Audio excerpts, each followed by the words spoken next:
All right, good evening, everyone. We're going to call to order the April 15th Community Redevelopment Agency Board meeting. We'll be opening up this evening with an opening prayer with Reverend Dr. Gregory Thomas, Senior Pastor of the Greater Bethel AME Church. After that, we'll have a Pledge of Allegiance by the Deputy CRA Director, Ms. Brandy Waldron. Would you please stand with me? Pastor? Look at that.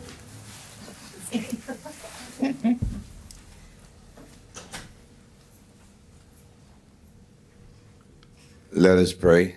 Most gracious and eternal God, we come to thank you for this day, for life. We thank you for health. We thank you for strength. But most of all, we thank you for your darling Son, Jesus Christ, that had not been for Calvary, we would not have a right to the tree of life.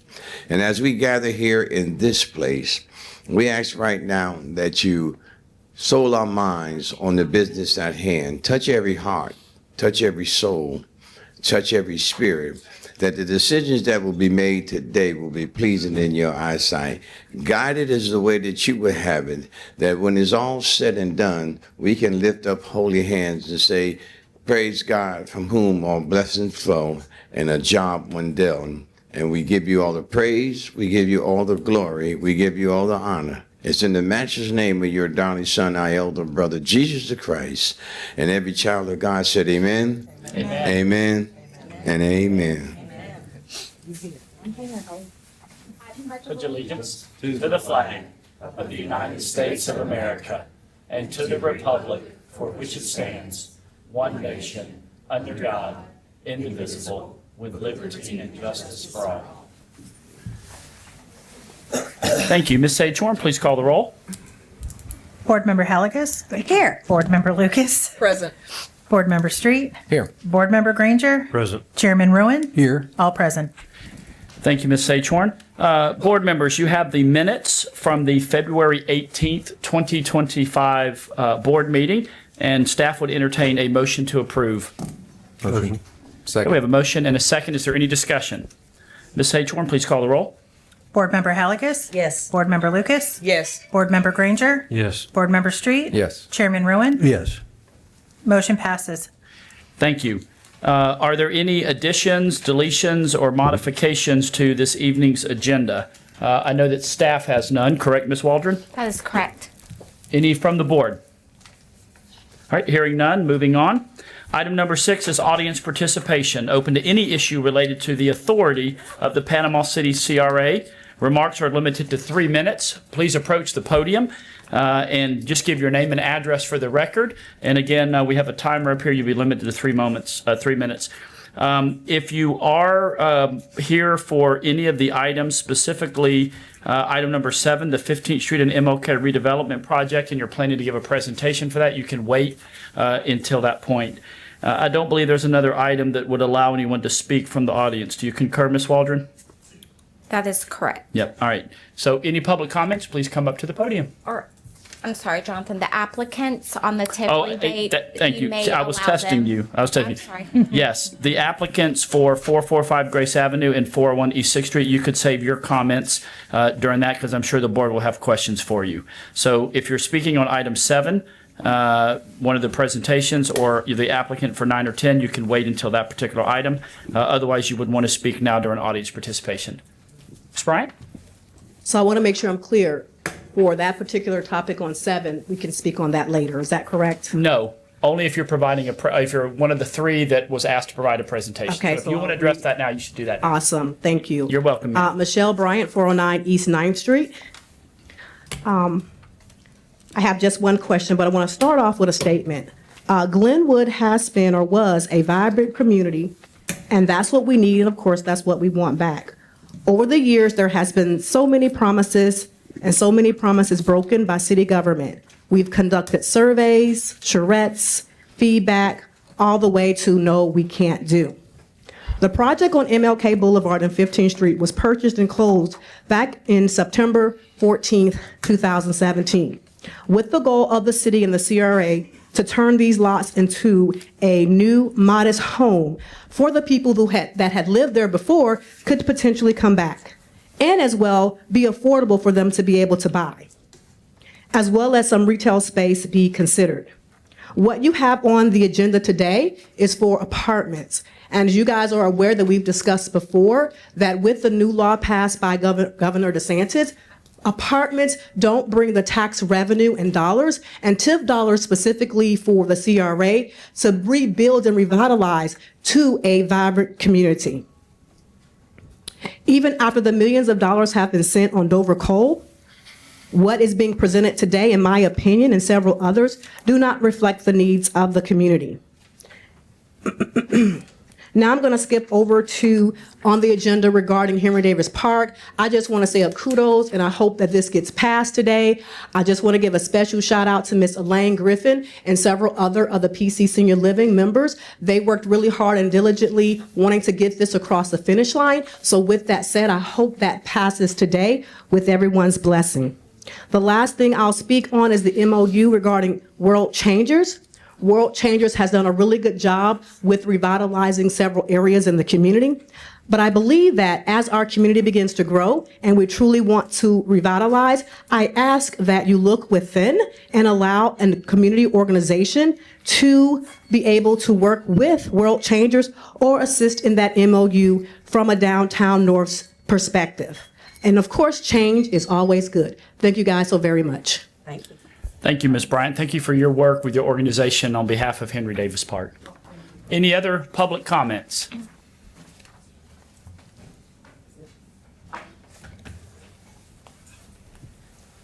Good evening. Tony Champlain, 962 Louisiana Avenue, Panama City, Florida, own property within the downtown North CRA, reside at 1308 Indiana Avenue, Lynn Haven, Florida. I had a need to speak because I've been watching, I'll always watch it, I think, as long as I live, CRAs. Having been the president for that organization for 2 years, I had a need to caution us regarding making sure that our governance is up to date. Make sure that your CRA plans are current, because you know there's some timelines. And if that legislation should pass, then one of the historical behaviors is to try to do many audits across the state. So it behooves us to make sure that the downtown North, I think that was one of your last expansions, that all that is current and up to date, as well as the other three. So just be mindful, because we need to be able to take the CRA to its extension, which I think is 2045 or something. Around that time, yes, ma'am. Okay, thank you. Thank you, Ms. Champlain. Good evening. Hi, my name is Dr. Anthony Bryant. I preside in Washington, D.C., but this is my home. All right. Yep. You got me? Yep. Okay. All right. Yep. I'm You glad just to be provide home your address again. up there. That's fine, sir. 1008 East Avenue or 1804 East 7th Court. The beautiful section of town called Millville. All right. My family is a legacy family here in the city. My father owned Reed Painting Body Shop on Martin Luther King for multiple years. And we are invested and involved with private enterprise to bring some revitalization to that part of the city. And I'm just hoping that this council continue to move forward in that direction, along with the P3s that are connected with those properties that I've been pursuing for years with documentation and even from the old regime, General Queen. So I'm just hoping that you will help and proceed and revitalize Glenwood with your support, your dollars, private and governmental. So thank you. Thank you. Thank you, Dr. Bryant. Any other public comments at this time?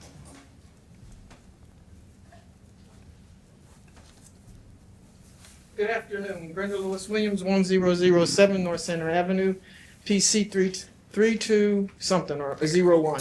Now, Miss Lewis Williams, you're What? not scared of I'm that tired. mic? Are you scared of that microphone? I've never seen such. I've got a big voice. You don't really want Yeah, my yes, you voice do. in this microphone. But aside from that, although the CR socials were productive, I was very disappointed in not seeing some of the information that we filled out. You all asked us specifically to follow up with the questions and what we would like to see. I didn't see mine on there. So somebody didn't pay attention. And I don't know. I can't say that. But anyway, I was disappointed. If mine wasn't on there, I'm going to work on the premise that many others were not on there. So it doesn't make sense. You may as well have done it all by yourself and not even invited us to participate in the socials. And I thought the purpose of those socials was for community participation.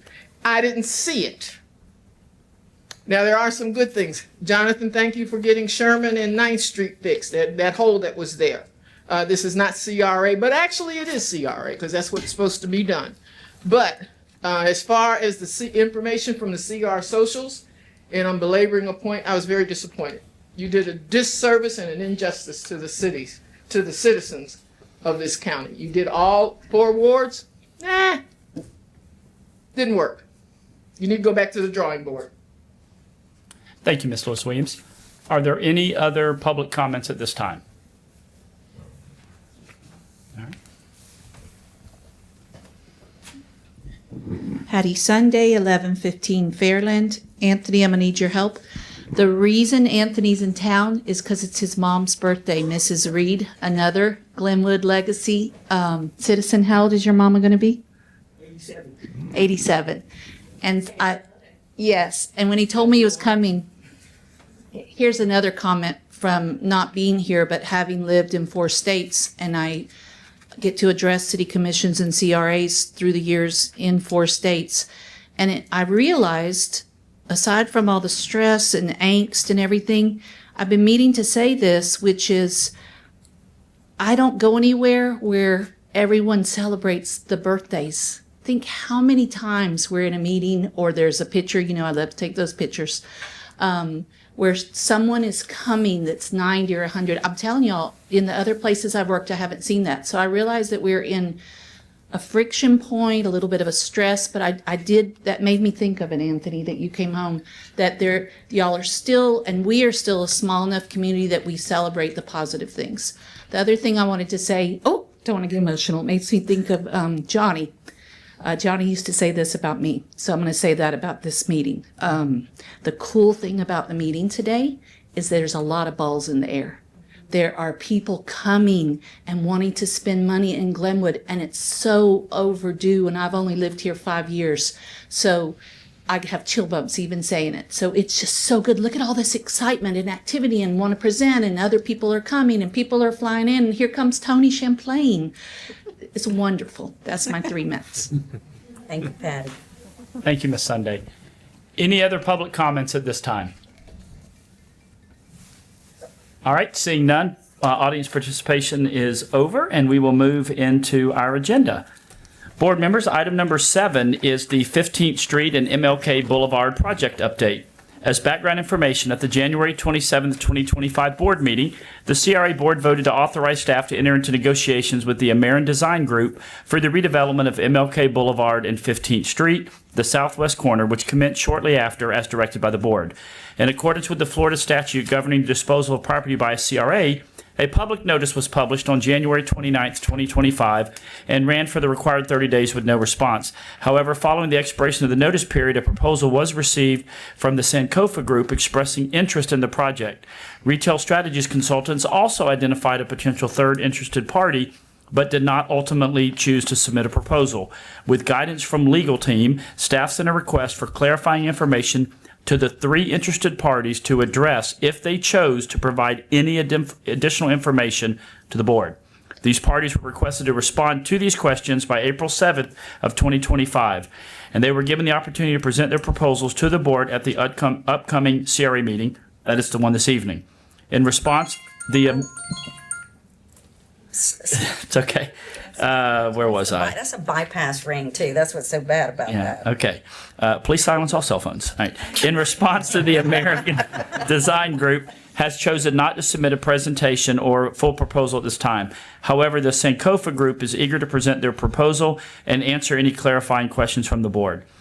Staff seeks board direction on moving forward in the redevelopment of property at the southwest corner of East 15th Street and MLK Boulevard.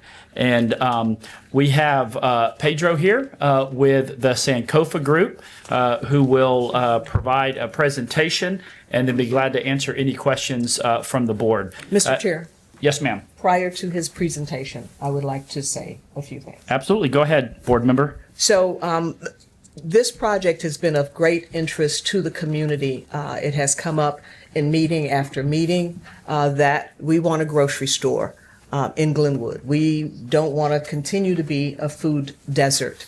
And I've also said to staff, and I will say publicly, that I don't want to be the commissioner that gentrifies Glenwood. It's going to be very important who we work with to bring a grocery store, residential development, and retail development to that corner.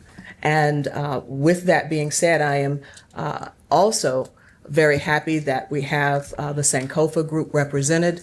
It's one of the reasons that municipalities go out for bid. You don't know who's out there that may be able to provide the service or product or development that's needed. And so this opportunity that we have today to hear from someone who has taken the time to read the Dover Cole plan, to come to our community, to walk around, drive around, and to say, hey, I think there's something here that's worth my company coming to be a part of.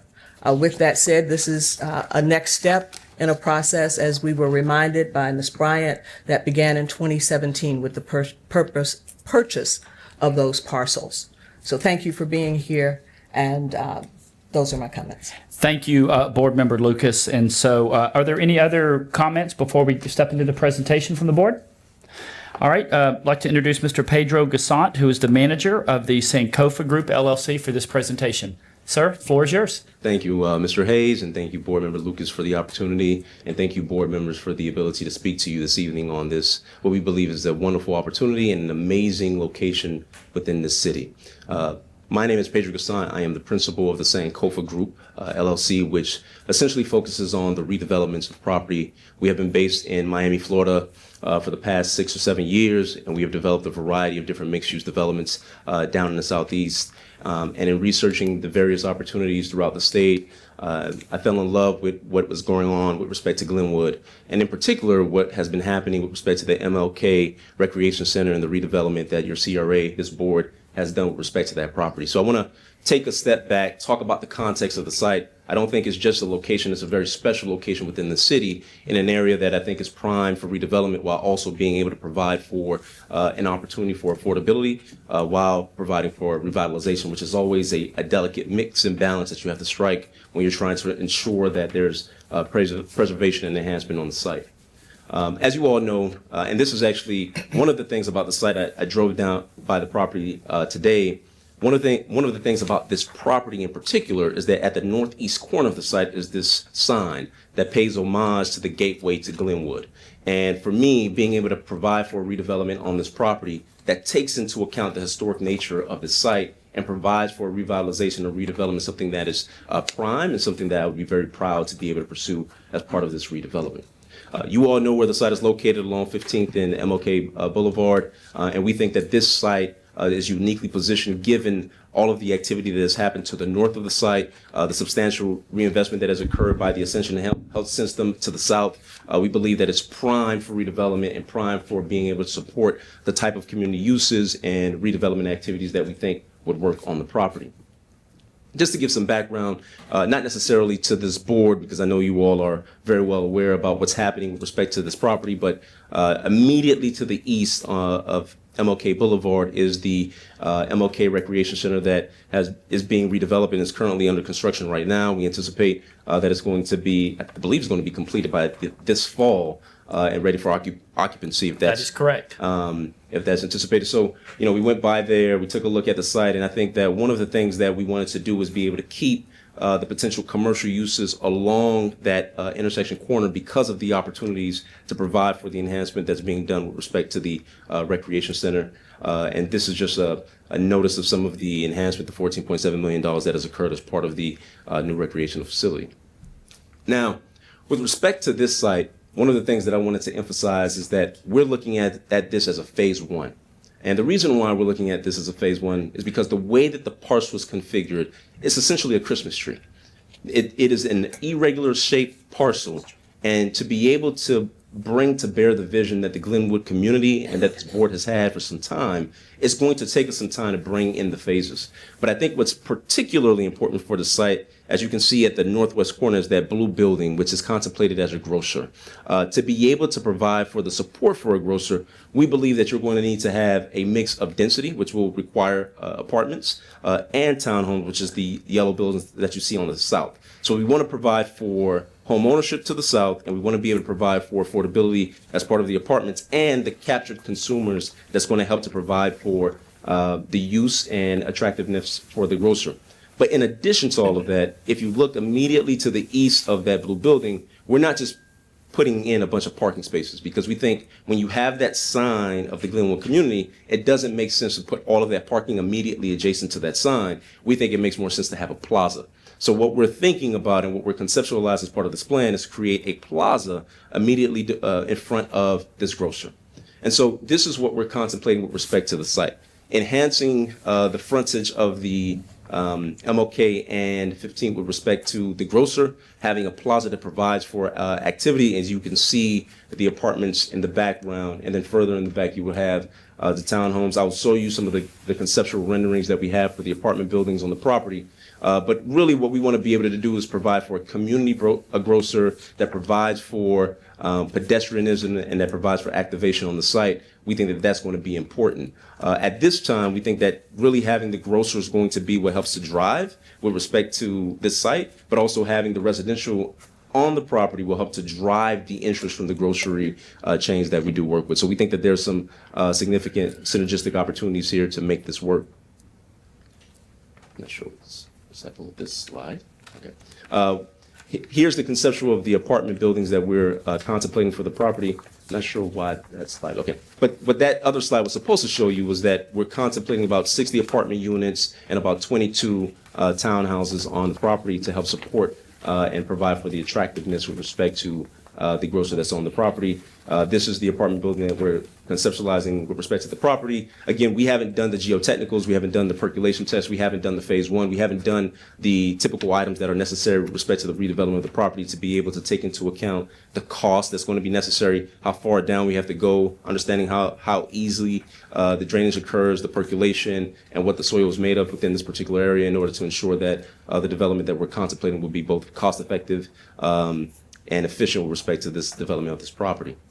Here are the townhomes that we're conceptualizing for the property as well. We're anticipating that these townhomes would be for home ownership. That would be our focus. We want to be able to provide for a mix of home ownership and rental opportunities. We believe that that creates the type of dynamic residential communities that helps to provide for pedestrianism and activation. And so we think that it's the type of development that would be both compatible and consistent with what's going on within the area. And these are just some renderings of some of the stuff that we've done down south, some of the developments that we have been a part of and that we've partnered with respect to the redevelopment of the Sprouts. We've had apartment buildings and we've had townhomes that we've developed that are similar to the ones that we're contemplating for the site. And so we're excited about this opportunity to come before you and see if there's the ability for us to engage on the redevelopment of this property.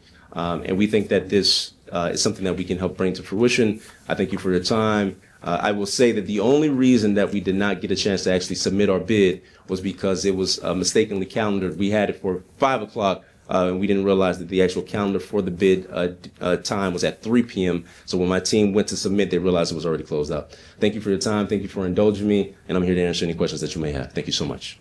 Thank you so much, Mr. Gassant.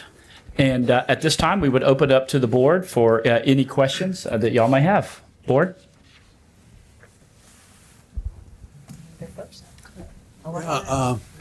Yep, Mr. Chairman, we can start with you. Go ahead, sir. Where's the money coming from? I imagine this is going to cost some dough. It is going. What sort of project do you have, and you kind of give us an idea? Absolutely. So one of the things that we would do, we have limited partners who are our equity partners on this project, and we also have banking relationships with both. We have a very strong relationship with Ocean Bank down south that we anticipate would help to fund the site. But we also have a limited partnership that we have created with partners who invest with respect to our redevelopment. We could talk about those. I don't want to necessarily talk about the breakdown of that in public, but we have funds that help us to provide for the redevelopment of properties that our team is excited and interested about. We would need to get more information with respect to the site in order to be able to calculate the specific cost. For example, what is going to be the site cost? We need to have geotechnical, we need to have percolation, we need to have phase 1 and phase 2 to understand the environment, the land costs, to understand what we need to do on the site. So there's still some work that needs to be done for us to be able to do our performance, formalize our performance. But we have a variety of both equity relationships and banking relationships that allow us to move forward with these types of developments. Well, it's great to have you interested. It sounds like you're just getting started, but we all got to start somewhere. So I certainly wish you good luck, because it's a great place. It's right in what's going to be the middle of the city, sorta, and we got a lot of stuff happening around there. A lot of hungry people that don't like that food desert there. So that's a great idea. Thank you, Chairman. Do you know how much money? Do you have any idea of what it's going to run in money, like 100 million, 200 million, 50 million? Yeah, so I think depending upon the cost, we have it budgeted between about $30 and $60 million for the site. I see. Thank you, Glad you're interested. Thank you, Chairman. Thank you, Mr. Chairman. Any other questions from the other board member, Street? So expected timelines to get through the work that you guys would need to do, obviously with geotechnicals, all of those things. What kind of timeframes are you looking at? So there are a variety of things that we would need to do in order to make this vision a reality. I'm going to take a step back here. So if you see towards the Spine Road, in order to make this happen, we anticipate that we may need to close off some roadways. Our anticipation is to really provide for a pedestrian path along both sides of that roadway. And so we may need to vacate that curvilinear road that goes through in order to provide for the type of redevelopment that we think would be accretive to the site and provide for the pedestrianism that we're anticipating. But assuming that we can get some of those entitlements in play, we would anticipate those entitlements would take about, 6 to 9 months to get, go through the process, get the construction documents, make sure that our platting documents are in order. If we were to assume that we do the vacation of the right-of-way, the subdivision plat as part of this property, concurrently, if the city would allow us to do that, we would be anywhere between, 9 to 12 months.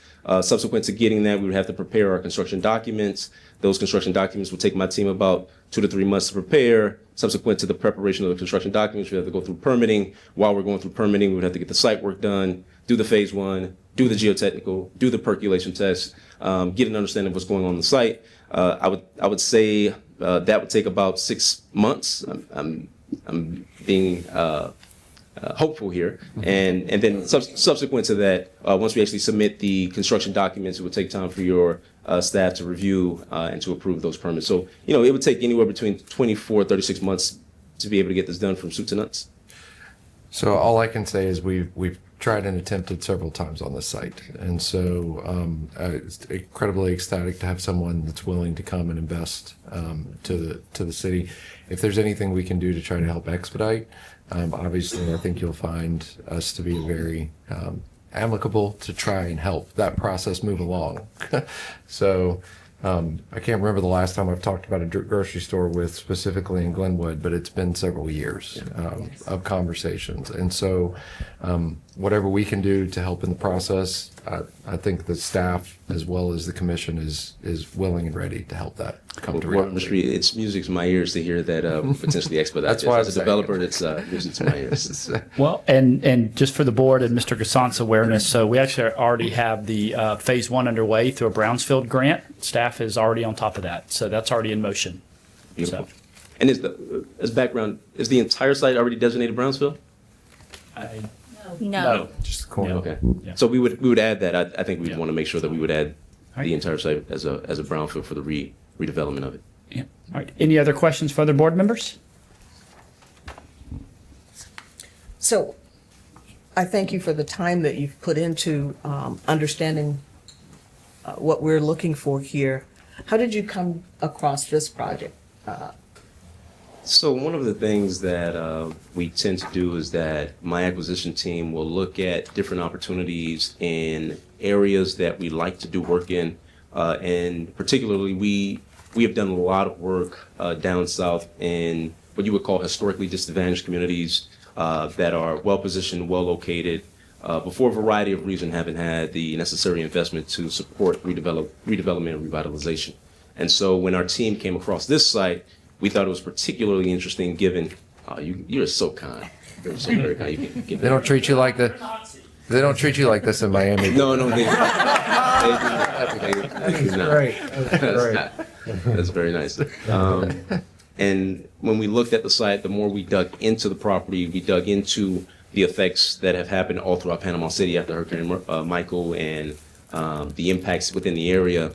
We started to become a bit more passionate than I was anticipating because of the historical nature of the site and the fact that the city itself had already started to move a lot of this forward. And I think when you have a city that not just says we're going to do something, but puts the money and actually starts doing something, it allows the developer to recognize that, this is a city that actually wants to see something done. A lot of the cities in which we operate in, what ends up happening is we'll say, okay, we're going to do this contingent upon the city doing X, Y, and Z. In this case, the city has already done X, Y, and Z. And it's simply looking for somebody to come in and redevelop a portion that it believes will be accretive to the whole area. So that's what made us very interested in this property. It checks the boxes for us with respect to demographics, history, and location.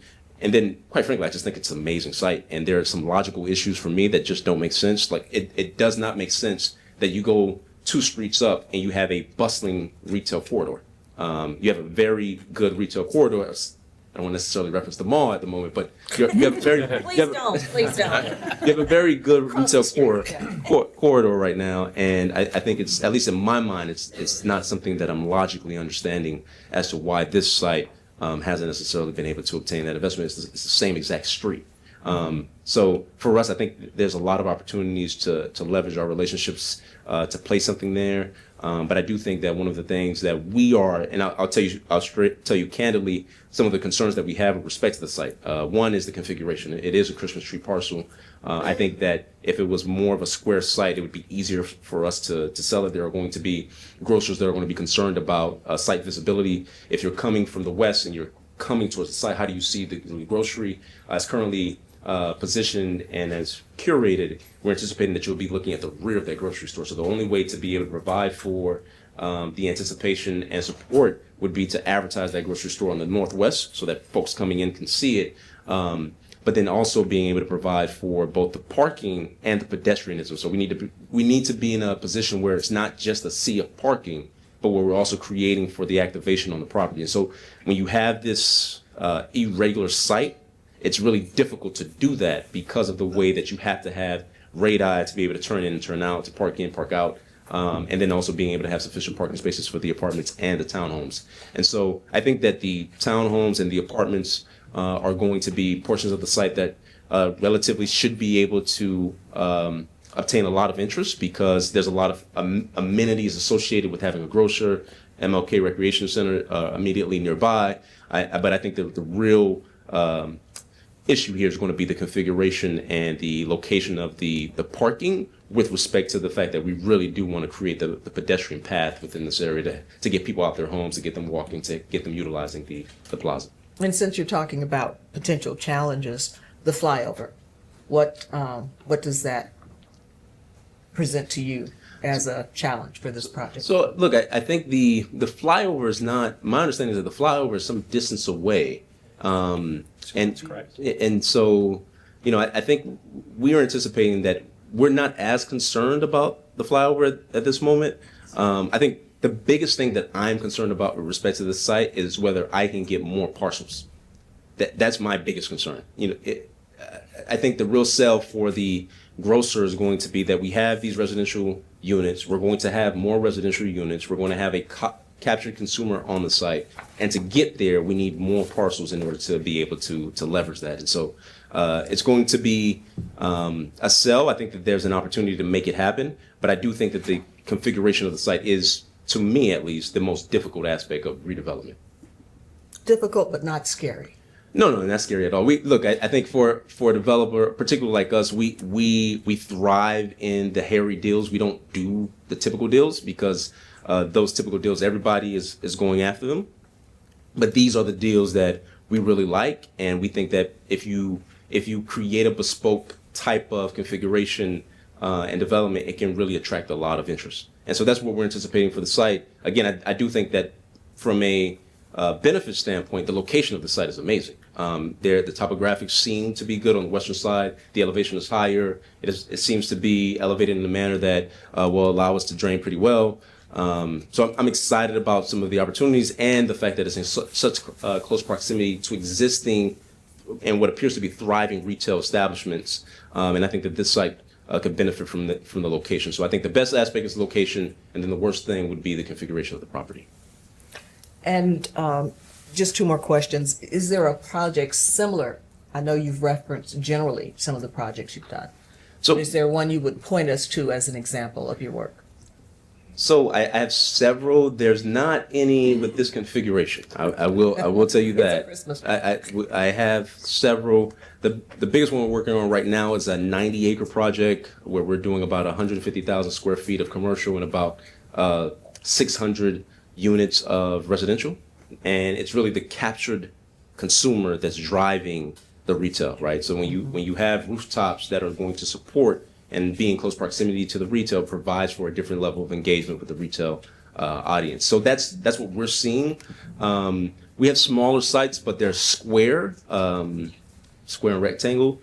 So I could provide you guys with those and you can take a look at them. I'm not sure how comparable they're going to be with respect to this site, given, again, the configuration of the property. And just lastly, you're not a foreigner to North Florida. You've been to school up here somewhere. Yes, so if you would just tell us a little about that, because we've talked a lot about your Miami connection. Absolutely. So I went to school in Tallahassee. I am a proud Seminole.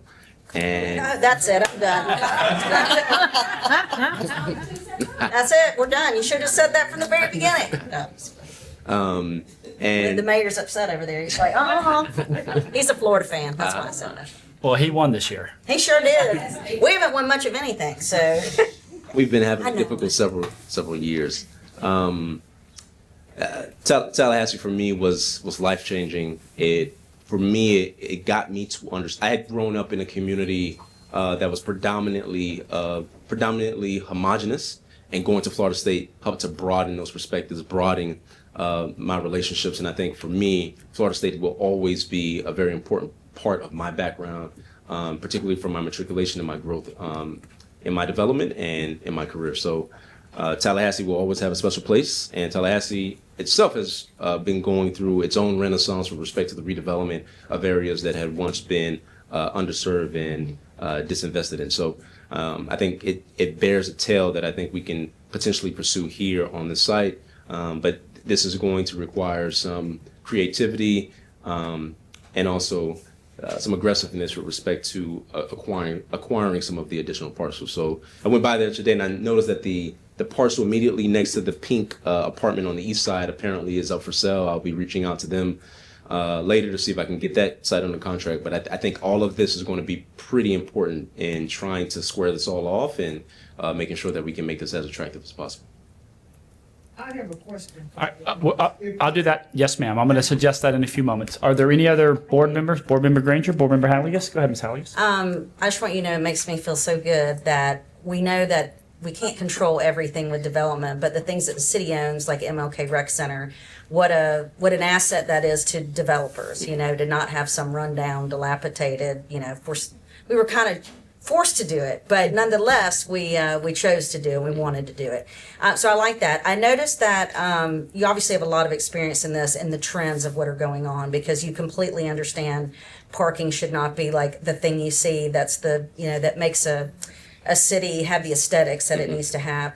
But one thing you said over and over again is the importance of space, cultural activity, pedestrian, paths and things like that. Did that come from, your experience in doing some of these other projects, or it's just the trend of the live, work, play, or, where is that kind of coming from? So I'll tell you my background. I actually started off as an attorney by background. I couldn't imagine that at all. He actually makes Florida State look really Where's like good. subsequent to? Yeah, well, I'm thinking like I make Florida State look like, wow, they let anybody go there, but then he's making it look good. Anyway, go ahead. So as a land use and zoning attorney, probably entitled about 25,000 residential units, 2.5 million square feet of industrial, 1 million square feet of commercial. And of the sites that we obtain entitlement as a zoning attorney, you really get involved at the beginning in the conversations with the boards, with the cities. And then when you're done, you want to see what happens with the projects. And the projects that we saw that were the most accretive and the most successful were the ones that were focused on pedestrianism, activation, and providing for spaces that cater to the needs of the community. And in this instance, I think what really struck me was that this community has been very clear as to what it wants. There is no ambiguity as to whether there is a want or a need for a grocer. And I think the charrettes and the studies that the city has done has made it clear that this community says, hey, we need and we recognize that we want a grocer for the site. The pedestrianism and the activation is something that we've seen in Miami that has changed our communities. For example, where my office is in an area called Brickell, which up until the 1980s was single-family residential homes that were laid out suburban style. And what recently happened is that you now have the Brickell City Center, which houses about 3,000 people within that same area where you had homes. The downtown has been revitalized because of that, because you have more people, more eyes on the street, more activation. And when you have people, there's a natural security that occurs in the community. So from a development standpoint, one of the things that you want to do is you want to create more people on the street so that you can prevent opportunities for there to be untoward or nefarious activities. But in addition, there are certain issues that you can address. So for example, the plaza, I would always say that we need to be able to control the plaza, and under no circumstances should that plaza become city space. Because if it becomes city space, then there are limitations as to what the city will be able to do with respect to folks coming onto the property. If it's my property, I can make sure that we are regulating who's on and who's off of the property and making sure that people are utilizing that space appropriately. So there are small things like that that occur and that we utilize in order to be able to enhance the environment and to be able to enhance the development. And from a branding standpoint for us, we want to make sure that long term people look at it and say, St. Cofer Group came in, they did a great job. Look at what it looks like today in actuality, and it gives us more of an opportunity to develop more throughout the state. So just for the audience to understand it, that's very similar, or is exactly what we did with St. Joe on the marina between the Hotel Indigo and Harrison's. All that is all public space, but because they lease that space, they are able to patrol it in a way that the city can't. So I just want to make that point. Well, thank you. I was pleased to hear that, and I thought just kind of reiterates what we've all thought in the Dover Cole. Coral Gables, right where you are, Dover Cole did that whole plan, and you've seen how that has developed. But anyway, all right, thank you. Thank you. Mr. Granger? Oh, see that question? I'm sorry, go ahead. So my question is not necessarily to Pedro here, but it's more towards you're asking us for direction on what to do here, because this is not a formal proposal, is what I understand, correct? That is correct, sir. Okay. So Our we're intent- not voting today whether or not to move forward with this. No, our goal today would be to request the board, if they so desire, to authorize staff to work out a formal agreement and proposal from the Sankofa Group and bring that back at the next meeting. That sounds like a vote. So, Yeah, well, yeah. but for sure. not I to know we're approve voting. it, though, to bring back a more expanded formal proposal. Correct, Mr. Zimmerman? Yes, Yep. whatever the commission, whatever the commission would like. Yeah. I'm going out with a fire. So now I have a question for you. So based on what I've heard, it sounds like you're saying that you'd rather just purchase the property outright, and I know that's in your proposal, than doing a P3.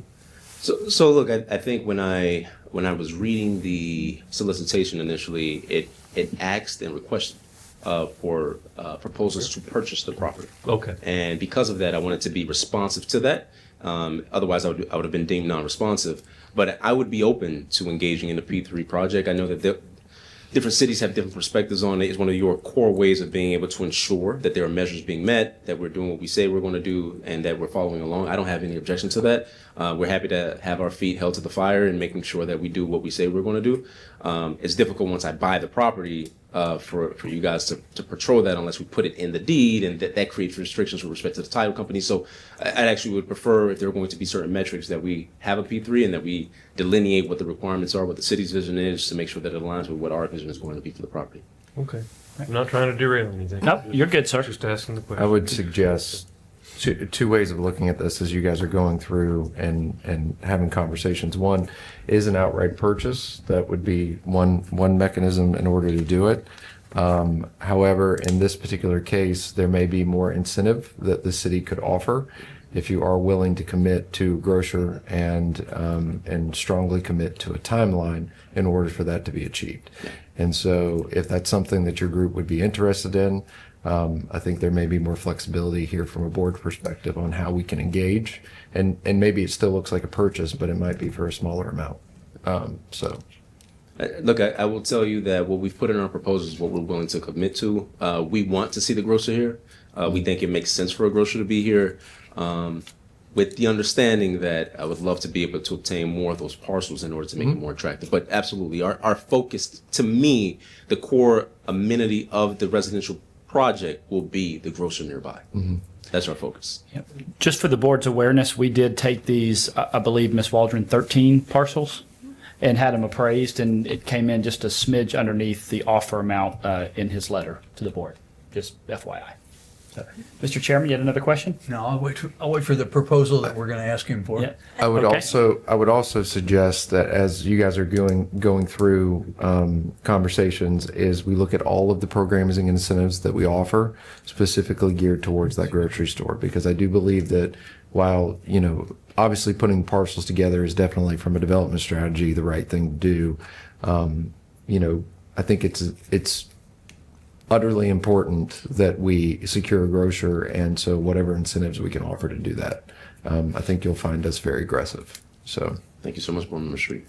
Thank you. Board, I'd like to suggest, in light of this presentation, amending our rules of procedure to allow the audience 1 minute if they want to ask any follow-up questions of the board after hearing that presentation. Would there be a motion to do so? So I'll moved. make a motion. Second. I'll second We her. got a motion and a second? All right, please call the roll, Ms. H. Warren. Board Member Halligus? Yes. Board Member Lucas? Yes. Board Member Granger? Yes. Board Member Street? Yes. Chairman Rowan? Yes. Motion passes. Thank you, Mr. Gasson. All right, if anybody else would like Thank to, you. come back up to the podium and ask a question or make a statement. Only 1 minute this time, though, just in follow-up, but after hearing the presentation, definitely want to give you that opportunity. I'm a mountaineer, so I'm a. If you'll just give your name and address one more time. Right. My question is socially. Dr. Bryant. Dr. Anthony Bryant, Washington, D.C., 1847 Court, Panama City, Florida. My question is, given your relationship with the bank, from a social impact, is affordable housing affordable? Excluding the bells and whistles of the Christmas tree and all the other developments.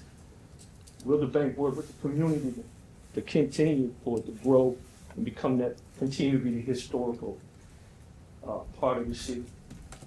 Are there programs already developed to do that? Thank you. What's your relationship? What we'll do, if ask the questions, and then after we're done, Mr. Gasson, I'll bring you back up and you can answer this, sir. All right. Thank you, Dr. Bryant. Michelle Bryant, 409 East 9th Street. Kind of piggybacking off of Dr. Bryant, my question is, as we know here in the state of Florida, as well as the development you've already had, with the tax issue, we know when it comes to apartments, a lot of times there is no property taxes selected or collected, and then here in Panama City, we have fire tax assessment, which a lot of times apartments are exempt. So with that, is there a possibility for homes, affordable homes, as Dr. Bryant just mentioned, so that maybe the individuals who lived there before could come back? Second is, With the property aesthetics, you mentioned a grocery store. With that, are you looking, if you were to get this entire property, would you be in favor of chains or mom and pops? Thank you.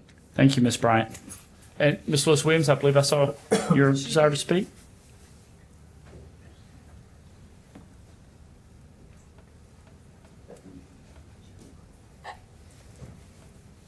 Brenda Lewis Williams, 1007 North Center Avenue, Panama City, 32401. My questions are, I look at it maybe a little differently. You've only been in business 2 years, according to Sunbiz. Now, there was it says 2023. There's you as the principal. There's another Sankover group that was, due to some administrative reasons, they're no longer on file. So could you explain that? And then I had a text from someone as to what do you perceive or conceive the rentals will be on these apartments? We always banty about the term affordable housing. So are they going to be affordable to the residents of Panama City, or are they going to be affordable for folks who are moving in here? Thank you, Ms. Lewis Williams.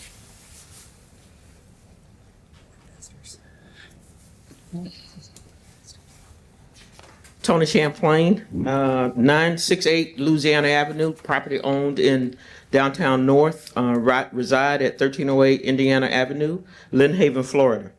Now, I haven't been here in a while, and it looked like I'm just talking everybody to death tonight, huh? But anyway, so, in listening to the young man's presentation, which was a good presentation, questions that I raised was about home ownership.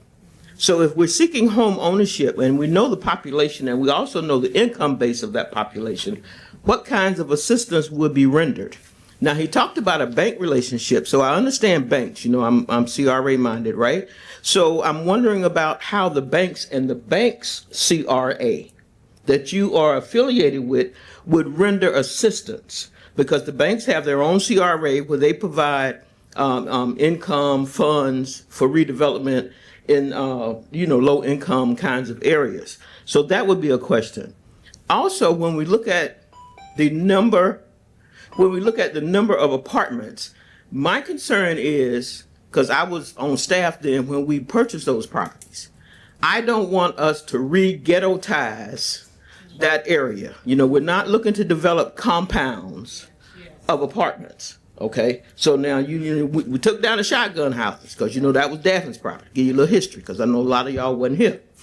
Okay, so now we don't need high rise and all those kinds of things. And also the grocer, when you talk about the grocer and you're talking community, I understand community very well, but you have an opportunity because the downtown North, that's the area you're talking about in the CRA meeting, but you also have the Cove that is also a food desert. So you would want to have an entity, a vendor that can cater to a larger part.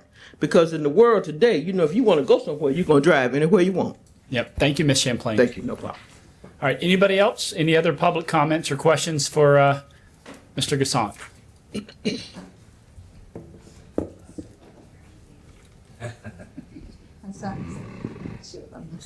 Patty Sunday, 1115 Fairland. I was welcoming him. I'm in this space as well.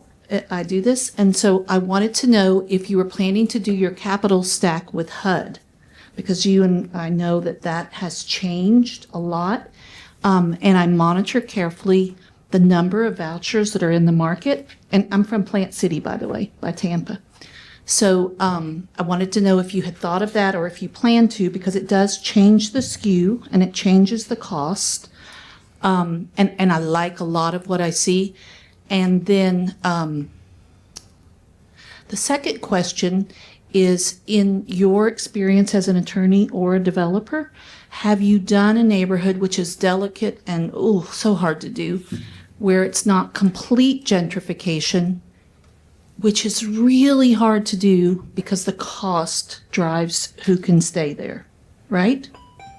So just a couple, that's more philosophical. Thank you, Ms. Sunday. Any other questions for Mr. Gasson? He'll probably wrap this up with that, but I would like to say that was one question I was going to ask him, is if he's been through developing in areas like this, and how did you balance, because I can't imagine, I mean, you have to make money too, right? So I'd be curious about, how you've been able to work through those processes. All right, we're going to go ahead and close the additional comment for public. If you'll come back up, Mr. Gassant, we'll go through those questions, sir. I think the first one was from Dr. Bryan. I don't know if you took notes, but I did as well.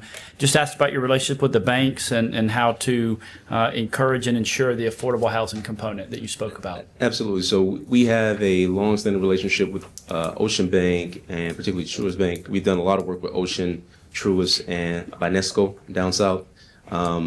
There are going to be opportunities to do affordability on the site. I think what we are going to be keenly focused on, candidly, is what is going to drive bringing the grocer there. And so there's a balance that has to be struck with respect to being able to provide for both the demographic and socioeconomic stature to be able to attract the type of grocer that we're looking to bring here. We are not looking at doing a mom and pops type of grocery store. We're looking at doing a boutique type store like a Trader Joe's or Sprouts. Those are sort of the core type of grocery stores that we'd be contemplating for the site. As currently rendered, this would be a smaller Sprouts store. This is about 16,000 square feet. Sprouts is around 26,000. This would be more akin of the Trader Joe's, which would fit within the 16,000 square feet. You've said Trader Joe's in Panama City twice now, so you're going to be held to that. I'm just By the way, Sprouts is a great It is too. great grocer too. So to that issue, I think one of the things that we have to be able to tailor is being able to create a demographic that will help to be able to provide for the attractiveness of bringing in that grocer. With respect to the question that the young lady brought up with respect to the affordability, I know she was referencing the Live Local Act, and I want to be clear here because there are some opportunities here that may either supplant or supplement what the city would otherwise do. So typically as a CRA board, one of the biggest aspects and tools that you have to be able to incentivize the development is TIF. Right? And that's essentially providing back funding, taxable fundings to be able to reimburse the developers for redeveloping sites. What Live Local does is just that. So to the extent that we would cap our developments at 125% of the area median income, we would be entitled to a 75% ad valorem tax exemption. So we would be entitled to that as part of the Live Local process while also providing for more affordability. Now, I think what I'm hearing from the community is something that I was anticipating, which would be the type of affordable that's contemplated at the state level is not necessarily the type of affordable that the community is looking for. And so that's going to be a delicate conversation because when you're looking at Bay County as a whole, in this area, you have studios that the fair market rents are at $1,800 for a studio. And so I don't think people who are here today, if I told them, hey, yeah, we're going to have a studio here, it's $1,800, they would say, yeah, we don't think that that's affordable. And so I think that those are going to be issues that we're going to have to talk through with staff to see what the opportunities are for us to do it.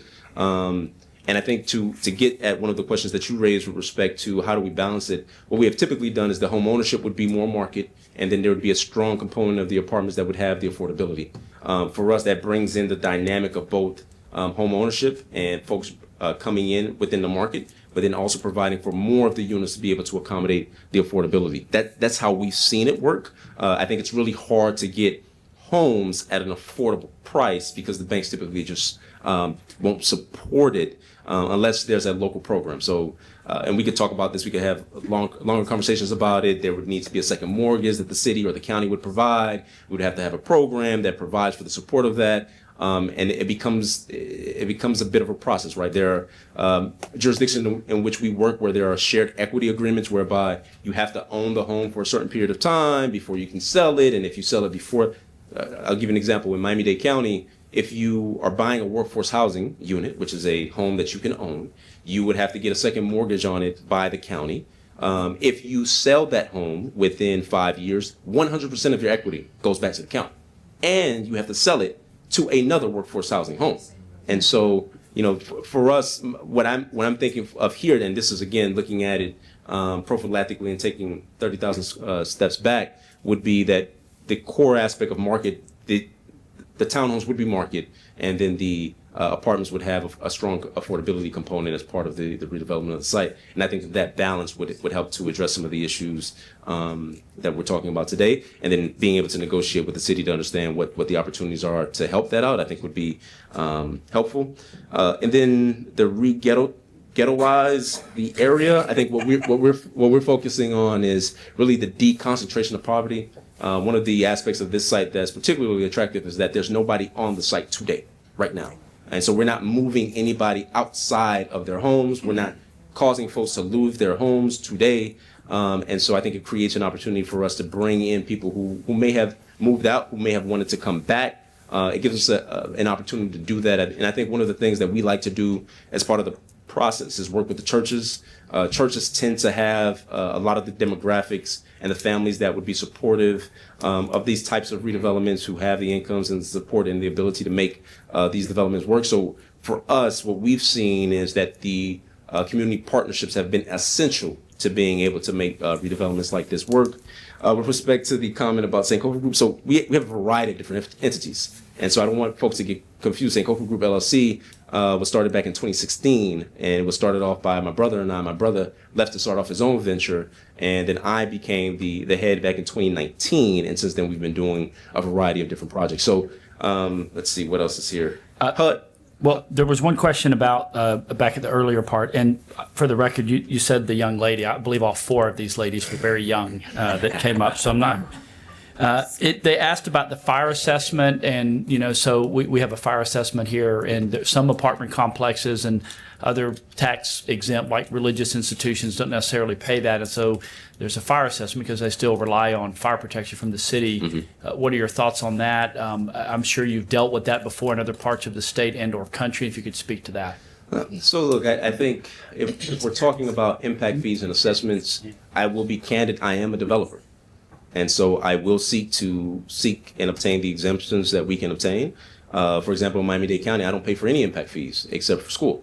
Whenever we're doing anything that's workforce housing, we don't pay parks, we don't pay police, we don't pay fire, and we don't pay roadway mitigation impact fees. So for me, I will be candid with this board. My intent is to be able to reduce the cost to be able to address the concerns regarding affordability. It's hard to provide for affordability and pay for all the assessments. It just doesn't. The numbers won't add up if I commit to saying, yeah, I'll pay the fire assessment, I'll pay whatever you tell me to pay, and then I'll come back and I say, well, I can't do the affordability, and then the community is going to be upset with me because I couldn't do the affordability.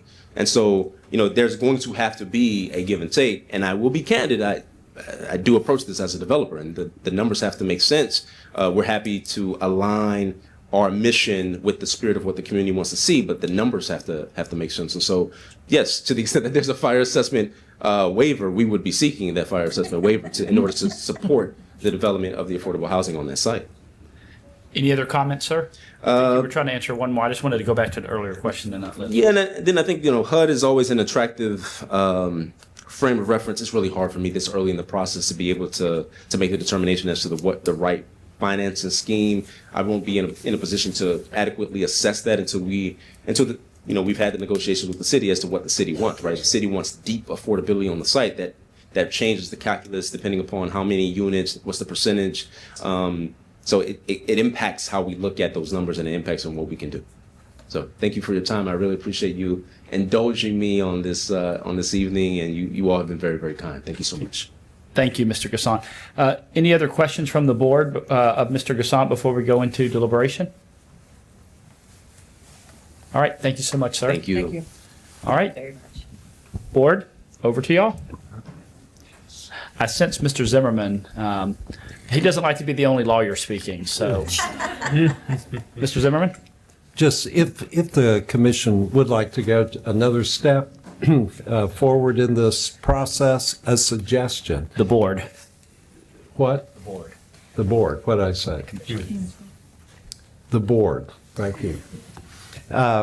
Is to usually in a project like this, not as if we've done dozens of them, we haven't, but the community involvement's critical. Also, the involvement of the developer to take one step at a time, not a huge jump. but one step at a time. And an idea would be to authorize staff to work on a letter of intent or memorandum of understanding that sets out some of the parameters of a more detailed agreement to come later. But that way, it would come back to you quicker, and also with some general parameters where we all understand we're on the same page, and then we can go. So things like what would be the concept or the general plan of development? What is the strategy to demonstrate their ability to do this?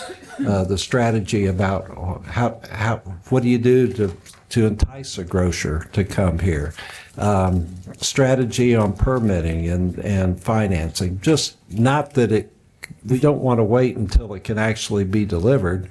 I think you need to know, and the community knows, how it can be done, rather than the final project or the final. We can talk about what is the city's involvement in this? Is it going to be a sale with reverter provisions or a right to buy it back at the price it was paid for if it wasn't? If it's still vacant in 2 years. I mean, we've got to have a timetable, I believe, to move the project along and make sure it gets done and we don't have a empty piece of property up there. And also, there's something the city can do with them to help with additional property purchases. I know that's a critical piece of this, and it appears that Mr. Gassot's going to have his own ideas that can help us as far as how to get there. But that would be, if you'd like to go another step forward, it would be to authorize staff to work with the developer to come up with a memorandum of understanding or a letter of intent and bring it back sooner rather than later, and then we can keep the process moving.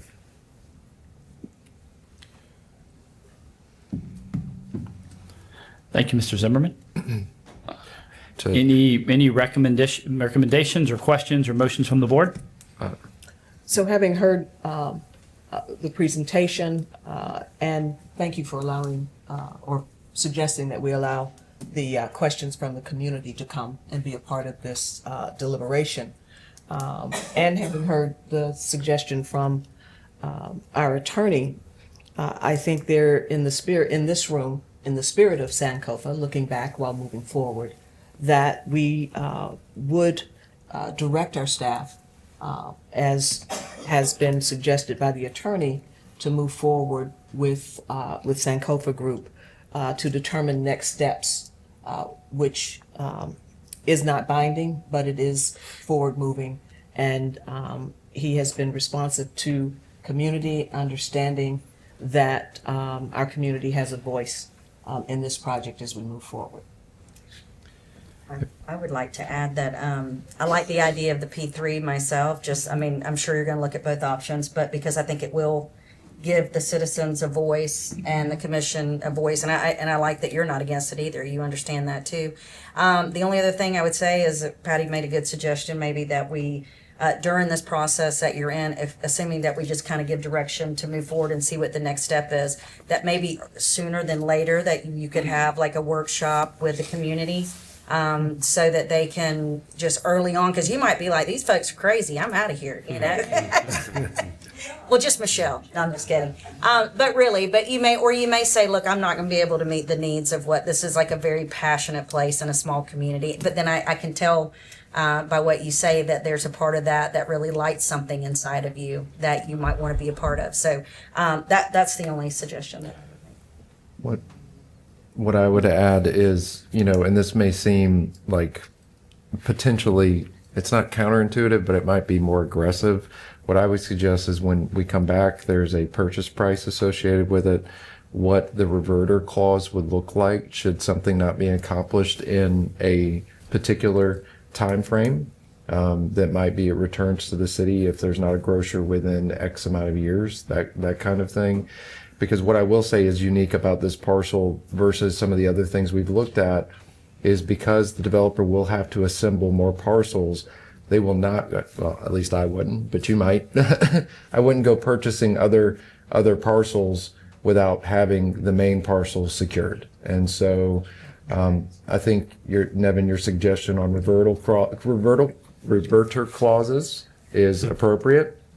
And then to add to it as part of this process, having a few community meetings for input on the development that was be hosted by the developer to solicit that feedback from the community and helping shape the final project. So that would be my kind of take on it. It doesn't have to be exactly that way, but if we just come back with just like, hey, this is what we're thinking again, I think there needs to be some kind of hard numbers and timelines and things like that so we have something to work on more definitively.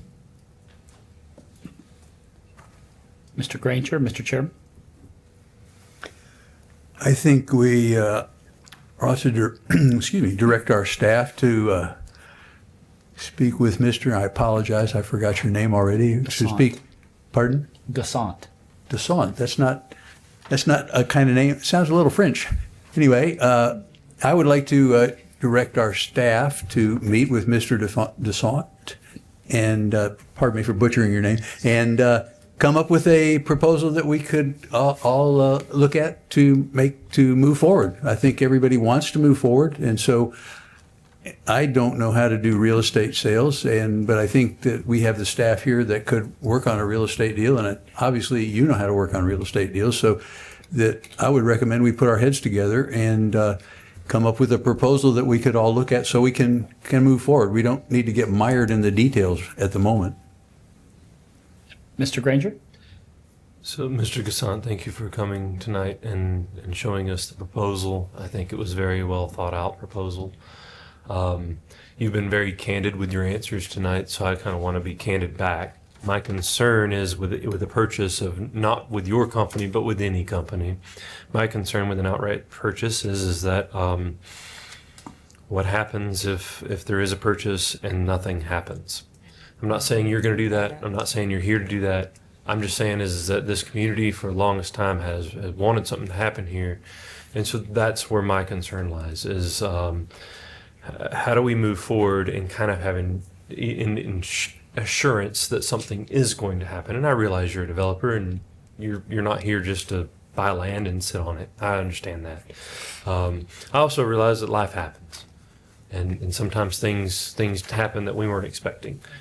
So I'm not opposed to a purchase at all. That is my concern, is that if it's just a straight up purchase, whether it be with this company or any other company, that we may find ourselves in a similar situation in the future. So I would prefer a P3 out of this with performance metrics that are tied to that P3, or a reverter clause that is, if we do an outright purchase, that there is a reverter clause that gives the city, puts the city back in the driver's seat if nothing happens after a set amount of time. And that can be discussions between staff and the company. That doesn't, y'all can bring that back to us. Thank you. Board Member Lucas, I believe that was a motion, and Ms. Halligus, was that a second? You said direction, no vote, is what you said earlier today. We got to vote on direction. Yeah, I think. I just don't like giving everybody a problem for the next 6 weeks or 5 weeks or whatever it is. Yes, I'll second that. Well, I'm not trying to say that Ms. Lucas made a motion. No, I was seeking clarity on that. Yes, pursue a P3 agreement with legal clauses as suggested by our attorney, taking into consideration the concerns from my colleagues here on the dais. And I just want to clarify, P3 or a reverter clause, either one of those. Is that what you meant? Because we're separating those, a P3 or something with a reverter clause is what I've heard. So not necessarily locking us into a P3, just to get clarification. Well, you can do a P3 with a reverter clause Yeah, too. it's, P3 is a very general term. I understand exactly what Mrs. Lucas is talking about. Good. Yeah. So do we, yes, so that's the motion. There's agreement from the Sankofa Group and from this dais of an interest in pursuing a P3. So I would like us to do that, and also to protect the interest of the community and the city in doing so. Janice, can we add in there that the city put together the workshop, work with his schedule and theirs, and it not be set up like this, of course, but just a round table, just everybody talking, discussing, bringing ideas? Is that something that, I mean, it's, you know, that you can get together sooner than later? Can we add that to it just to be precise on that? Okay. Is that a second, Ms. Halligus? Yes, it is. Right. Is there any other discussion from the board? Yeah, I would like to know, since Mr. Zimmerman understands P3s, if he could explain it to me, the idea of the P3 in relationship to what we're talking about today. I have a very general definition. It's public-private partnership. That's where the 3P comes in. And in a public-private partnership, the city could sell property and then retain rights to get it back under certain circumstances. It could sell property and have development timelines. It could not sell property. It could lease property to the developer. That's usually problematic when it comes to financing, but it's possible. It is across the board. The key is in a 3P, and this project fits, you don't sell a piece of property and walk away. You sell a piece of property and you want to make sure it's going to be used for the purpose that this board intends and pursuant to your CRA plan, because this is property that has CRA assets invested in it. So it's a very broad thing, but that's kind of the key. You want to see it happen, and you're going to stay around and try to provide incentives and try to provide guardrails to see that it does work. All right. Any other discussion? Ms. Sagehorn, please call the roll. Board Member Halligus? Yes. Board Member Lucas? Yes. Board Member Granger? Yes. Board Member Street? Yes. Chairman Rowan? Yes. Motion passes. Thank Thank you, board you. members. Thank you, Mr. Gasson. Mr. John. Yes, ma'am. Just want to say to Patty Sunday, thank you. It was Patty Sunday who brought the letter of intent that started this process, that got us moving, and thank you. All right. The next item is item number 8. It's the presentation of the fiscal year 2024 annual report by the CRA. I'm pleased to present to the CRA's fiscal year 2024 annual report, highlighting the significant strides and accomplishments achieved throughout the year. As Executive Director, it's with great pride that I share the progress made in our ongoing efforts to revitalize and enhance our community, a key effort in partnership between the community and our staff. Over the past year, the CRA has undertaken several impactful projects and initiatives aimed at improving the overall quality of life for our residents and fostering sustainable economic growth. Some of our major highlights, just to read through: affordable housing initiatives, community projects and revitalization efforts, enhancing public spaces and community aesthetics. Again, presented here is the 2024 annual report for the CRA, which covers the period from October 1 of 2023 through September 30th of 2024, and includes the following information for the board: general background information regarding the CRA and the redevelopment areas, financial information including the statement of revenues, expenditures, and changes in fund balances and fund balance sheet for the fiscal year ending September 30th, 2023, taxable value history, performance data within the redevelopment areas, and project descriptions.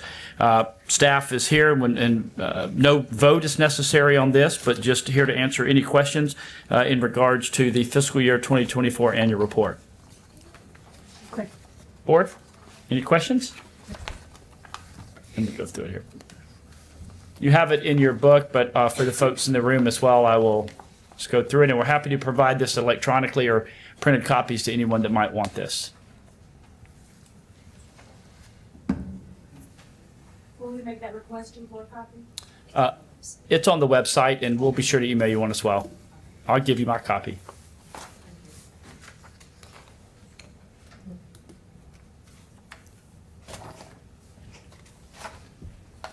You know, I just want to highlight, you know, since the board made the decision to really shift away from more of the programming and more into projects, I just think kudos to our staff for all their work. Michelle, Lena, Lori, Mr. Dodge while he was still here, and of course the support they get from Mr. Zimmerman and Ms. Masters from an attorney-client relationship and advice. So just well done to the staff. And that's it. If there's no questions from the board, we will continue on with our agenda. All right. Hearing none. Item number 9 is consideration and approval for the Panama City Tax Increment Rebate Program application submitted by Lighthouse 445 Grace Avenue LLC and the authorization to execute a performance agreement. As background information, on March 6, Stephen Counts, on behalf of Lighthouse 445 Grace LLC, submitted an application under the program for the redevelopment of 445 Grace Avenue located within the CRA's downtown district. In accordance with the program requirements, staff reviewed the application completeness. Following the review, the executive director completed his evaluation and provided his recommendation, determining the project meets the criteria set forth in the tax increment rebate program guidelines for an award rate determined to be 90% of eligible project costs based on the project's inclusion of a mixed-use component and amenities or infrastructure improvements desired by the CRA, not to exceed $211,066.64, not to exceed a duration of 15 years, and the award recipient will be able to continue to receive the rebate award in full so long as they maintain ownership of a portion of the property and maintain all requirements under the performance agreement.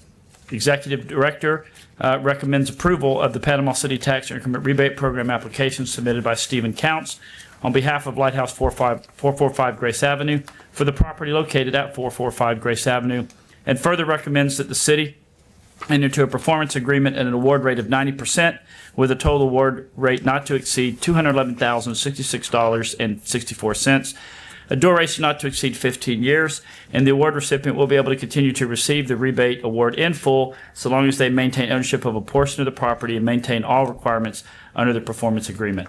I'll just point out that Mr. Counts is here. Actually stepped out. Mr. Whaler is here on behalf of Mr. Counts and the team to answer any questions the board might have about the application for Lighthouse 445 Grace LLC. Board members? Or we can just entertain a motion to accept. A motion to approve. I'll second. All Oh, right. sorry. We got a motion and a second. Is there any discussion or any questions from Mr. Whaler or staff? Thank you. That's all I got to say. Thank you. Ms. Satchorn, call the roll. Board Member Halligus? Yes. Board Member Lucas? Yes. Board Member Granger? Yes. Board Member Street? Yes. Chairman Rowan? Yeah. Motion passes.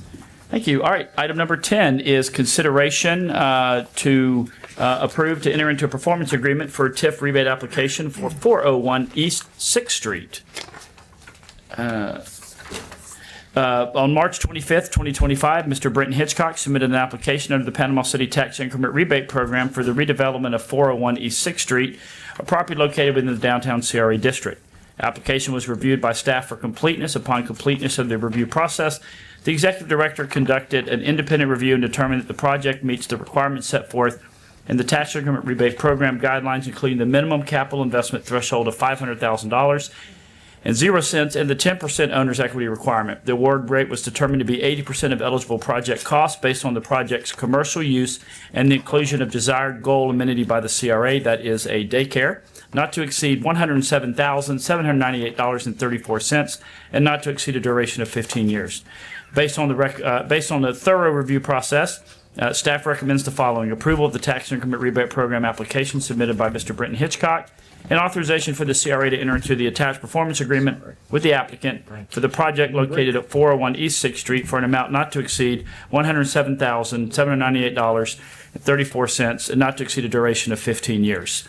And I'll just point out for the board that Mr. Hitchcock is here and available to answer any questions if you so desire. Otherwise, we would entertain a motion to approve. I'll make the motion to approve.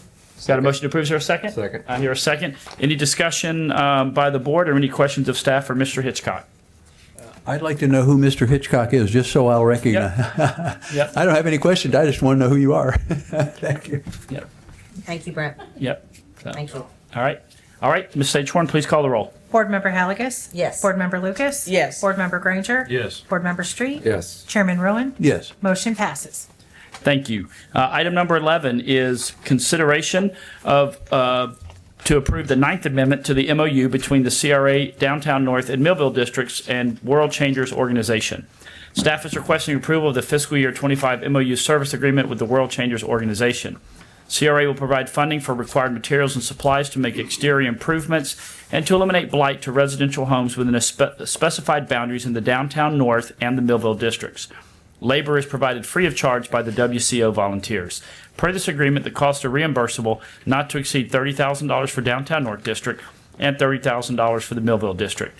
Staff recommends approval by the board of the MOU and would entertain a motion to do so. move a motion to approve. Is there a second? All right. A motion and a second. Is there any discussion from the board or questions of staff? I just have a quick question. I know, Michelle, you had mentioned just kind of maybe being a part of the process and facilitating or something like that. You don't have to get up, I know, but Well, yeah, please do. I Just would so like there's to- people online watching. Thank you, Ms. Bryant. thank you. You want me to explain what I was? Yeah. So, as you know, in previous years, when it came to the MOU and working with World Changers, as I mentioned, they've done a really good job. But in that process, applications were lost. Some people weren't even aware of the program, or they weren't made aware of why or why not they were approved for the program. So my ask is having that partnership with the community and an organization within the community that could help navigate that and make that process just a little bit smoother ongoing. So is there a possibility that we could just introduce their organization and World Changers, that maybe they can assist and help World Changers while they're here? Yeah, we can absolutely get that arranged. I've actually spoken with David Flatt, who owns World Changers, about getting the word out a little bit better. And he even mentioned being a part of the Glenwood Farmers Market to set up a booth out there to try and get applications done there as a way of getting the word out. We're also going to be doing, they're going to be mailing out some letters to the residents within the boundaries to let them know about it as well. And then Kristen Kennedy has been working with me already. If approved today, she's ready to go with setting out a campaign to get the word out about the applications being available. It probably would be good to have, and we're not talking about compensating or anything, everybody that's doing this project, is but if there's just even having the relationships that the community has with PC Senior Living, if they're just an introduction of the organizations, if there's anything they can help to facilitate. Or Yeah, absolutely. David make works with a process. lot of the churches in the area too during that time, so. Thank you. Any other discussion or questions? All right. And just for the public's reference, that was Ms. Webb, one of the CRA program managers. All right, Ms. Sagehorn, please call the roll. Board Member Halligus? Yes. Board Member Lucas? Yes. Board Member Granger? Yes. Board Member Street? Yes. Chairman Rowan? Yes. Motion passes. Thank you. All right, item number 12 is discussion of the memorandum regarding the outcome of CRA socials. In response to a citizen's proposal at the November 19th, 2024 CRA board meeting to establish an advisory board, the board directed the CRA staff to evaluate three options: creating advisory committees, expanding the CRA board with 4 additional district representatives, or 3, proceeding with the newly planned CRA socials. Detailed memo was included in your packet. The staff recommendation, based on community feedback and analysis, is that we recommend adopting the CRA socials as the primary public engagement strategy. These events have proven to be the most inclusive, transparent, and effective method for gathering input on redevelopment efforts. The approach ensures broad participation in actionable items while avoiding the limitations associated with alternative government structures. Furthermore, the direct citizen input received during these socials has provided a clear understanding of priority projects in each district, allowing for a more targeted and impactful approach to redevelopment initiatives. Before we entertain any motions, I'll just state I know that during public comment, there was some feedback that maybe some of it wasn't captured, so I would ask that staff get with Ms. Lewis Williams and just make sure that those are in there. I believe you made all but one, or you made every social? You did make you were tardy at one of them because I had to give you a demerit out in the parking lot. So I got a long way to catch up with demerits that she gave me back in high school. So we'll definitely follow up on that. So That's a word I hadn't heard in a long time. yeah. With the mayor? All right, a demerit. So, all right, any comments or questions of staff from the board, or we would entertain a motion to approve the socials going forward? Well, that's great, but I do have a question. The Millville CRA, the only thing I don't see in there that there were only 2 people who actually live in Millville that were there. And those 2 people, when it came down to it, besides the things that you said, but was stronger code enforcement and a little more police presence. Okay. So if we can kind of, I mean, I know it was only 2 people, but they were the 2 people that were there. They probably speak pretty. No, but 2 just from Millville, though. Who was the third? It was a husband and a wife. Yeah. Yeah, but, All right. Millville does go north of 6. I know, I'm talking about my little. Okay. Yeah. Who else was there then, though? Ms. Keys. Oh, she sure was. All right, so three, people. understood. Police presence, code compliance. And I would just say the code compliance is an effort that we're working on throughout the entire city. She So- said, I live in Millville, I don't count. But I would say that, like, I just don't want to, like, make that a small talk. Like, No, I They wrote it down. considered if they would even be willing to, you know, they would appreciate maybe even if we had to put CRA tax dollars to a police officer that's dedicated to that area. So just want to make sure. Yep, understood. I wrote it down. If you don't mind, Chief Smith has already said that there's a program in the works for doing this with a couple aspects. So Yep. that should negate any CRA dollars going toward that. Sweet. It's good. All right. For those online, she just said that the chief of police had made a comment that some of those efforts and program had already existed. They're in working order. Any other questions or comments from the board? All right, Ms. Smith, call the roll. Wait, we do not have a motion in a second. I'm going to let I'll make a motion to approve. Second. All right, any further discussion? All right, Ms. Sagehorn, call the roll. There is no roll on this one, sir? Well, For there number was a 12. staff, It was for the yeah, there session. was a staff recommendation. okay. Yep. So, Yeah, it was to either. Okay, Yeah. my Yep. apologies. You're fine. Continue socials. Yep, we're going to continue socials. You're right, Mr. Chairman. Board Member Halligus? Yes. Board Member Lucas? Yes. Board Member Granger? Yes. Board Member Street? Yes. Chairman Rowan? Yes. Motion passes. All right, item number 13 is approval of renovations and upgrades to Henry Davis Park in the downtown North CRA district with a budget not to exceed, I don't know what happened to it, not to exceed $125,000. During the CRA social meeting in the downtown North District on February 6, 2025, community members voiced strong support for much-needed renovations at Henry Davis Park. While not originally in the fiscal year 25 work plan, overwhelming feedback highlighted its importance to the community, and so in response, staff proposes reallocating funds initially designated for land purchases to support these improvements.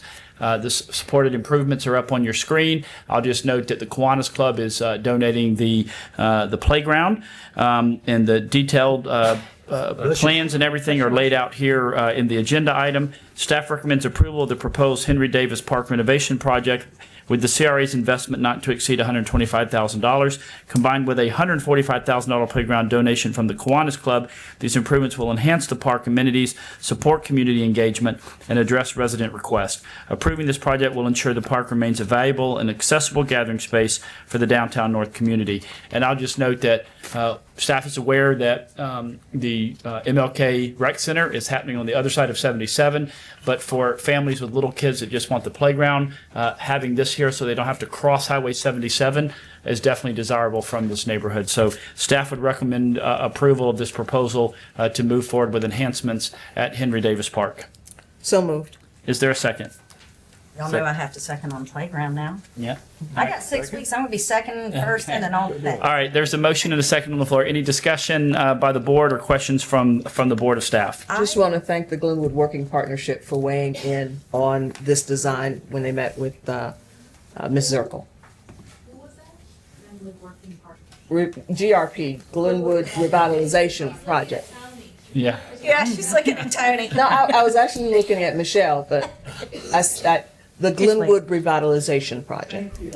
Well, and I appreciate the fact that it's not the same old stuff. There's different playground equipment. It's not the same thing you get everywhere. So that's really cool. And I will say really quick that we didn't go over the proposed projects in the CRA, so we'll have to go back to that. Yep, sorry, my fault. That's on me. You might want to explain to people what this is, because a lot of folks do not know what's going on in that playground.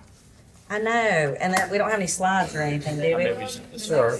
Oh, there's another slide. The next slide will. There is. There we go. This is the playground equipment. Yeah. Somebody's got that. Any other questions from the board? Yeah, I have a question. Are there other parks in CRA North, which is where we are? Are there other parks? And I don't have any beef with this one. It looks like a great project, but do we sort of prioritize them and see which parks we want to fix up?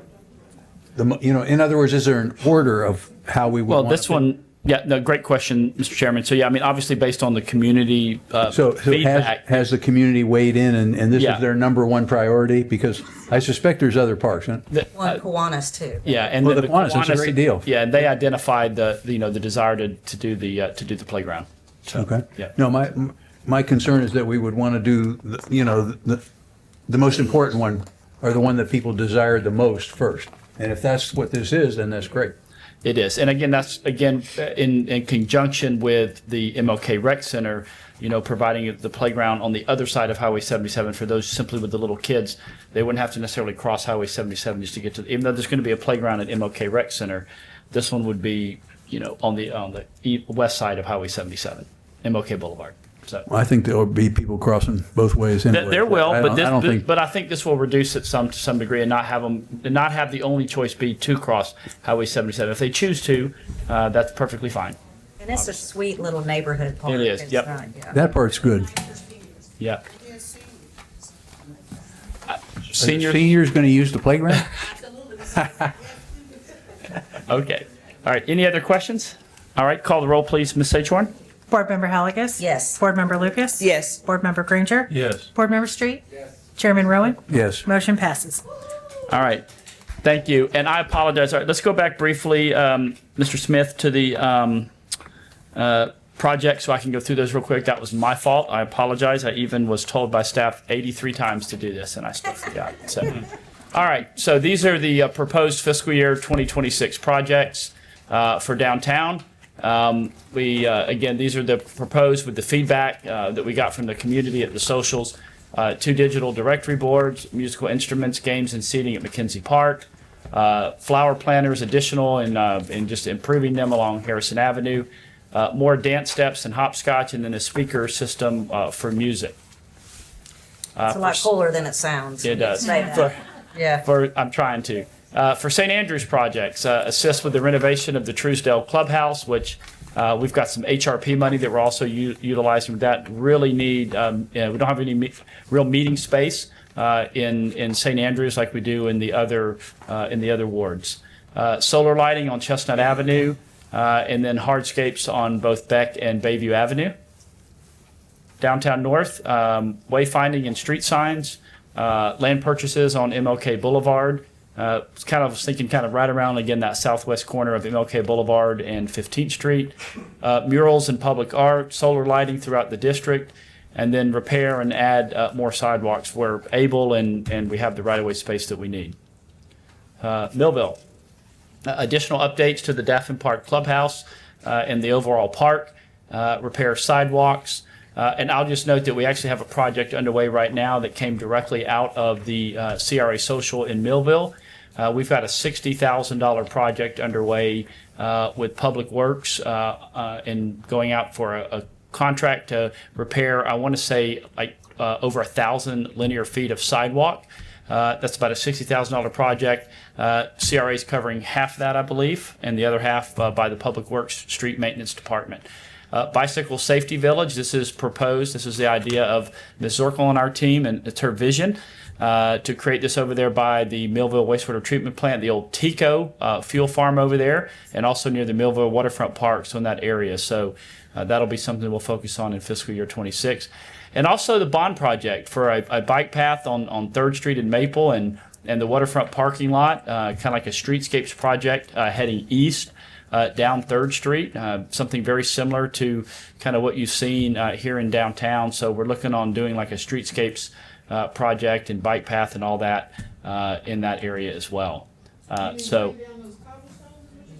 not necessarily cobblestones, just the streetscapes concept, where improving it for aesthetics, the walkability, make it more safer for pedestrians and bicyclists. Staff, is there anything y'all would like to add? Ms. Waldron, Ms. Circle, Ms. Webb? All right. Again, sorry I missed that. All right, item number 14 is recommendation to change the day, start time, and location of the CRA regular schedule meetings. Currently, the Community Redevelopment Agency meetings are scheduled to begin at 5 p.m. on the 3rd Tuesday of each month at City Hall, Room 10. However, the City Commission meetings, as you know, y'all voted at the last meeting to keep the 4th Tuesday meeting of each month beginning at 4 p.m. and held at the Bay County Government Center. The difference in time and location of these two meetings has led to some confusion about scheduling for stakeholders, staff, and community members who may wish to attend the regular scheduled meetings. So after a lot of consideration and conversations with the Bay County Commission and their chambers, it's my recommendation that CRA meetings, 1, be rescheduled to begin at 4 p.m. This is a change from 5 p.m. and to align with the afternoon commission meeting that we have. 2, be moved to the first Tuesday of each month. And 3, held at the Bay County Government Center. This would align both the time and the location of the city commission meetings to be held on the fourth Tuesday of each month, our afternoon and evening meetings. This change, if approved by the board, would begin with the next scheduled meeting, which would be in 2 weeks on May 6th. The rationale behind this would be consistency with the city commission schedule, aligning the CRA meeting time and location with the city commission afternoon and evening meetings promotes consistency, allowing stakeholders, staff, and community members to remember both meeting times more easily, and it aligns alignment, maximizes participation, and fosters greater collaboration. Improved attendance and participation, moving it to the 4 p.m. start time would reduce scheduling conflicts and increase the likelihood of broader attendance from the public and key stakeholders, including encouraging a more inclusive and engaged community dialogue. Operational efficiency, shifting the time to 4 p.m. also streamlines scheduling for staff who can coordinate more effectively with the city commission's activities and ensuring better preparation and continuity for both meetings and reducing potential expenses. And just have a positive impact on the meeting flow, and early meeting time may improve focus and engagement, also lead to more efficient use of time and reduce the risk of meetings running too late into the evening, discouraging public attendance and causing conflict with scheduling and fostering engagement. I will just add that the reason we had to shift from the third Tuesday to the first Tuesday in our suggestion is the county building, which we believe is just a better facility as far as from an IT perspective and engagement, is not available on the third Tuesday. So the staff at the county suggested the first Tuesday. So again, recommendation, considering the above reasons, I recommend the CRA board approve the change of the monthly meeting time to move from 5 p.m. to 4 p.m. to be consistent, and that the meeting day be moved to become the first Tuesday of each month at the Bay County Government Center, beginning with the May 6, 2025 CRA board meeting. This modification will help align the meeting schedule with the city commission meetings, improve attendance, and support operational efficiency. So moved. Second. Any discussion from the board? Yeah. All right, call. Oh, yes, sir. I would like to, I know Commissioner Granger, because of his job, wanted this thing to stay at 5 o'clock, and I certainly have no objection to going to 5 o'clock. It looks like this motion is to go to 4 o'clock. So Yes. I'm asking you, because you wanted, and I certainly respect you have a job, and so if you prefer 5 o'clock, I think that we should honor you. Well, thank you. I'm fine with moving to 4. I've found that my schedule tends to open up a little bit on those particular days. So yeah, as long as it's in the afternoon, I'm pretty good with it. I may miss one here and there, but the CRA meeting doesn't happen that frequently. But that makes sense. No, it does. So, I just, yeah. time-wise, I know you preferred 5 o'clock, and I do appreciate I'm retired, so I can do either one. I appreciate that. Yeah. Pardon me? That time is not citizen friendly. Which one, 4 or 5? 4 o'clock is not, All of you are on salary. yeah, I would come, No matter how many hours you work. Point Yep, of order, yep, please. Yep. All right, let's please keep the dialogue to the board members up You here. didn't do that when that gentleman, Mr. Abrams, spoke the other day. And I didn't do it earlier in this meeting either. So Miss Brenda Lewis Williams, you do know what our standing protocol is. Thank you. All right. All right. Reclaiming time of the board. Mr. Chairman, you had a statement you wanted to make? You were I was interrupted. I would like to stay at 5 o'clock, and I think Miss Brenda Williams, who spoke out of order, but I appreciate her speaking, whether it's in order or out of order. If that's a better time for people to be present, then I would go along with the 5 o'clock. I think variety is the spice of life, so I don't think there's anything wrong with one meeting at 4 and the others at 5. I can live with that. Yeah, it has caused some confusion. I just know that. All right. Any other discussion? We have a motion and a second. Please call the roll, Ms. Sagehorn. Board Member Halligus? Well, I guess, are we ready? Or what? Yeah. We were ready to vote? No other discussion? I was kind of curious. I was I kind of enjoyed doing it in here. Is this really a problem for people, or? Staff recommendation, yes. Okay. For I none mean, of I the like it reasons. because it's kind of more, intimate, but you know who am I? Yeah. I don't know. Well, I'll just say I've been in favor of it because of Yes, I need to hear more of what the board.